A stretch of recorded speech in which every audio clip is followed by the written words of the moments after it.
ವಾಸ್ಕೋ ಸಪ್ತಾಹ ಅಂದ್ರೆ ಒಂದ್ ಜಾತ್ರೆ ಮತ್ತು ಒಂದ್ ಹಬ್ಬ ಅಂತ ನೀವು ತಿಳ್ಕೊಂಡಿರಾ. ಇದರ ಹಿಂದೆ 100 ವರ್ಷದ ಒಂದ್ ಕತೆ ಇದೆ, ಹೇಳ್ತೀನಿ ಬರ್ರಿ. ಒಂದ್ ತೆಂಗಿನ ಕಾಯಿಲೆ ಸ್ಟಾರ್ಟ್ ಆಗಿದೆ ಇಂತ. ನಮಸ್ಕಾರ ದೇವರು, ಮತ್ತೊಂದು ವಿಡಿಯೋಗೆ ಸುಸ್ವಾಗತ. Welcome to back my channel. ಇವತ್ತು ನಾವು ಎಲ್ಲಿ ಬಂದೇವು ಅಂದ್ರೆ ವಾಸ್ಕೋ ಸಪ್ತಾಹಕ್ಕೆ ಬಂದೀವಿ. ಯಾರ್ಯಾರು ನಮ್ಮ ಚಾನಲ್ಗೆ ಲೈಕ್ ಮತ್ತು ಸಬ್ಸ್ಕ್ರೈಬ್ ಮಾಡಿಲ್ರಿ, ಈಗ ಪಟಕ್ನ ಮಾಡ್ಕೋರಿ. ಇಂಥ ವಿಡಿಯೋ ಬಹಳ ಇನ್ನ ಬರುದೈತಿ. ವಾಸ್ಕೋ ಸಪ್ತಾಹ ಅಂದ್ರೆ ಒಂದ್ ಜಾತ್ರೆ ಮತ್ತು ಒಂದ್ ಮಹೋತ್ಸವ ಇಲ್ರಿ. ಇಲ್ಲಿ ಎಲ್ಲಾ ಅಂದ್ರೆ ಬಹಳ ದೊಡ್ಡ ಜಾತ್ರೆ ಇಲ್ಲಿ ಆಕೇತಂತ. 7 ದಿನ ನಡಿತೈತ್ರಿ ಇದನ್ ಜಾತ್ರೆ. ಆಗಸ್ಟ್ 18ಲಿಂದ ಆಗಸ್ಟ್ 24 ತನಕ ನಡಿತೈತ್ರಿ ಇದನ್ ಜಾತ್ರೆ. ಇದರ ಹಿಂದೆ ಒಂದ್ ಕತೆ ಇದೆ, ಹೇಳ್ತೀನಿ ಬರ್ರಿ. ನಿಮ್ಮ 1989ಲಿಂದ 1899 ಇದನ್ನ ಕತೆ ಇಲ್ಲಿಂದ ಸ್ಟಾರ್ಟ್ ಆಕೈತಿ. ಒಳಗೆ ಬಹಳ ಕೆಟ್ಟ ಬರಗಾಲ ಬಂದಿದ್ರಿ ಮತ್ತು ಮನುಷ್ಯರಿಗೆ ಎಲ್ಲರಿಗೂ ಹುಷಾರಿದ್ದಿರ್ಕಿಲ್ರಿ. ಆವಾಗಲಿಂದ ಒಂದು ಜಾಂಬೋಲಿ ಮಂತ ಗುಡಿಗೆ ಹೋಗಿ ಅಲ್ಲಿಂದ ಒಂದು ತೆಂಗಿನಕಾಯಿ ತೊಗೊಂಡು ಬಂದ್ ಕೇಸಿ ಇಲ್ಲಿ ವಾಸ್ಕೋಗೆ ಬಂದ್ ಕೇಸಿ ಇಲ್ಲಿ ಒಂದು ಮನ್ಯಾಗ ಇಟ್ಟು ಕೇಸಿ ದಿನ ಪೂಜೆ ಮಾಡ್ತೀವಿ. ಮತ್ತು ವರ್ಷ ಒಂದು ಜಾತ್ರೆ ಮಾಡ್ತೀವಿ ಅಂತ ದೇವ್ರ ಕಡೆ ಬೇಡ್ಕೊಂಡು ಈಗ ತನಕ ಇದನ್ನ ಜಾತ್ರೆ ನಡಿತೈತ್ರಿ. ಮತ್ತು ಇದನ್ನ ಭಾಳ ಹಳೆ ಕಾಲಿನ ಮಾಡ್ಕೊಂಡು ಬರಾಕ್ತಾರ. ಮತ್ತು ಈಗ ತನಕ 127 ಜಾತ್ರೆ ನೋಡ್ರಿ ಇದನ್ರಿ. ನೋಡ್ಬೋದ್ರಿ ನೀವು. ಒಂದು ತೆಂಗಿನಕಾಯಿಗೆ 50 ರೂಪಾಯಿ ಅಂತ್ರಿ, ಮತ್ತು ಒಂದು ಹೂವಿನ ಹಾರ ಮತ್ತು ಒಂದು ಗಾಡಿ 100 ರೂಪಾಯಿ ಅಂತ ನೋಡ್ರಿ. ನೀವು ನೋಡ್ಬೋದ್ರಿ ಎಷ್ಟು ದೊಡ್ಡ ಲೈನ್ ಐತ್ರಿ ಇದನ್ನ ಪಾಳೆ ದೇವ್ರ ದರ್ಶನ ಮಾಡಾಕ್ರಿ. ನೀವು ನೋಡ್ಬೋದ್ರಿ ಎಷ್ಟು ದೊಡ್ಡ ಪಾಳೆ ಐತ್ರಿ. ಮತ್ತ 7 ಸುತ್ತ ಹೊಡಿಬೇಕ್ರಿ ದೇವ್ರ ದರ್ಶನ ಪಡ್ಬೇಕಂದ್ರೆ.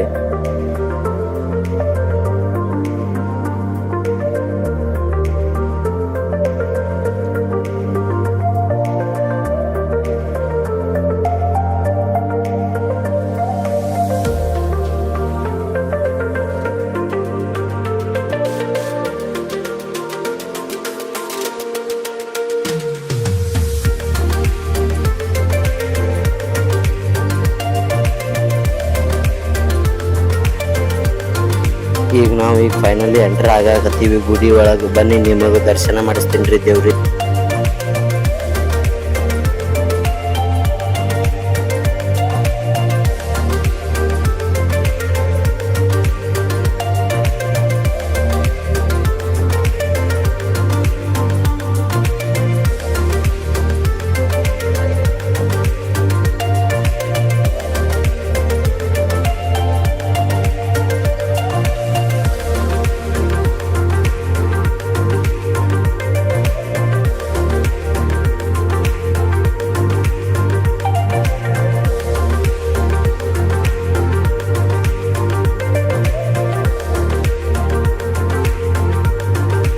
ನೀವು ನೋಡ್ಬೋದ್ರಿ ಶ್ರೀ ದಾಮೋದರ್ ಮಹಾರಾಜ ಮೂರ್ತಿ ಇಲ್ಲಿ ಸ್ಥಾಪನೆ ಮಾಡ್ಯಾರ್ರಿ. ದರ್ಶನ ಮಾಡ್ಕೋ. ಈಗ ನಾವು ಫೈನಲಿ ದರ್ಶನ ಮಾಡ್ಕೊಂಡು ಬಂದೀವಿ. ಬನ್ನಿ ನಿಮಗೆ ಈಗ ಜಾಸ್ತಿ ಎಷ್ಟು ದೊಡ್ಡದೈತೆ.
ಬಹಳ ದೊಡ್ಡದ ಜಾತ್ರೆ ಐತ್ರಿ. ಅಲ್ಲಿ ಮುಂದಿನ ಬಸ್ ಸ್ಟ್ಯಾಂಡ್ ಹಿಡಿದ್ ಗೆಸಿ ಹಿಂದಿನ ಬಸ್ ಸ್ಟ್ಯಾಂಡ್ ರೈಲ್ವೆ ಸ್ಟೇಷನ್ ತನಕ ಐತ್ರಿ ಇದನ್ರಿ. ಅಂದ್ರೆ ಬಹಳ ದೊಡ್ಡದ ಜಾತ್ರೆ ಐತ್ರಿ. ಹಂಗ ಬ್ಲಾಗ್ ಚಲೋ ಐತಿ ಅಂದ್ರೆ ಲೈಕ್ ಮಾಡ್ರಿ, ಶೇರ್ ಮಾಡ್ರಿ, ಸಬ್ಸ್ಕ್ರೈಬ್ ಮಾಡ್ರಿ. ರಾಧೆ ರಾಧೆ. ಜೈ ದಾಮೋದರ ಮಹಾರಾಜ್.